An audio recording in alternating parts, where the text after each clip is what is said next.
பேச்சாளர் சத்யவதி கவி.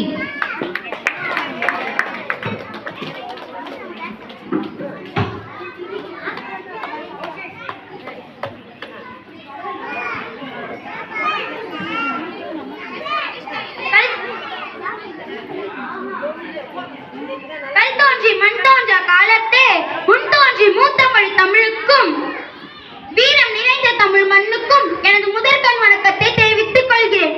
இங்கு சுதந்திர காற்றை சுவாசிக்கும் அனைவருக்கும் எனது காலை வணக்கத்தை தெரிவித்துக் கொண்டு என் உரையை தொடங்குகிறேன். இங்கு நாம் 78வது சுதந்திர தினத்தை கொண்டாட கூடியுள்ளோம். நம் இந்திய நாடு 1947ஆம் ஆண்டு ஆகஸ்ட் திங்கள் 15ஆம் நாள் ஆங்கிலேயர்களிடமிருந்து சுதந்திரம் பெற்றது. நாம் ஆங்கிலேயர்களிடமிருந்து அரசியல் சுதந்திரம் மட்டும் பெறவில்லை, தனிமனிதன் சுதந்திரமும் பெற்றுள்ளோம். தனிமனிதன் சுதந்திரம் என்றால் என்ன? தனிமனிதன் சுதந்திரம் என்றால் ஒருவரின் சுதந்திரம். சுதந்திரம் வாங்கி தந்த காந்தியை கூட கொல்ல சுதந்திரம் கிடைத்தது.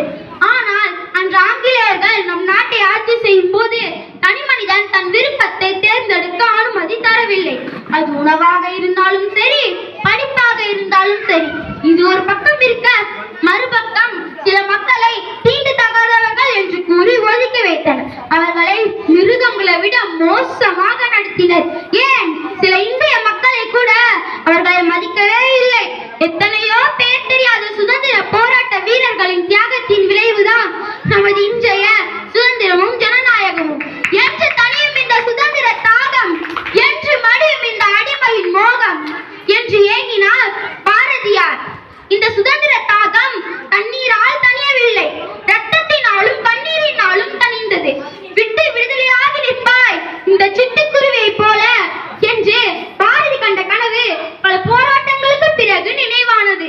ஆனால் நாம் இன்று ஒரு பறவையை போல 8 திசையும் நமக்கு பிடித்தவாறு பறந்து செல்கிறோம். பற்பல சாதனைகளை படிக்கிறோம், நம் கனவுகளை நினைவாக்குகிறோம். நமக்கு சுதந்திரம் வாங்கி தந்த வீரர்களின் வழியில் நடப்பதில்லை. அவர்கள் நம் நாட்டின் மண்ணையும் பண்பாட்டையும் பாதுகாக்க வெள்ளையனை வெளியேறு என்று சொன்னார்கள். ஆனால் நாமோ அந்த சுதந்திரத்தை பயன்படுத்தி நம் இஷ்டப்படி நடந்து கொள்கிறோம். நம் மண்ணுக்கு எதிராக புது புது கண்டுபிடிப்புகளை கண்டுபிடித்து நம் இந்திய நாட்டின் மண்ணை அழித்துக் கொண்டேதான் இருக்கிறோம்.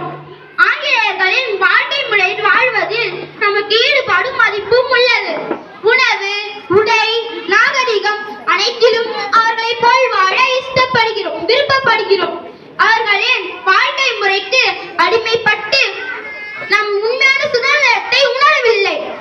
உலக வாழ்வில் மிக எளியவர்களாகவும் உள்ளத்தால் மிக பெரியவர்களாகவும் வாழ்வதே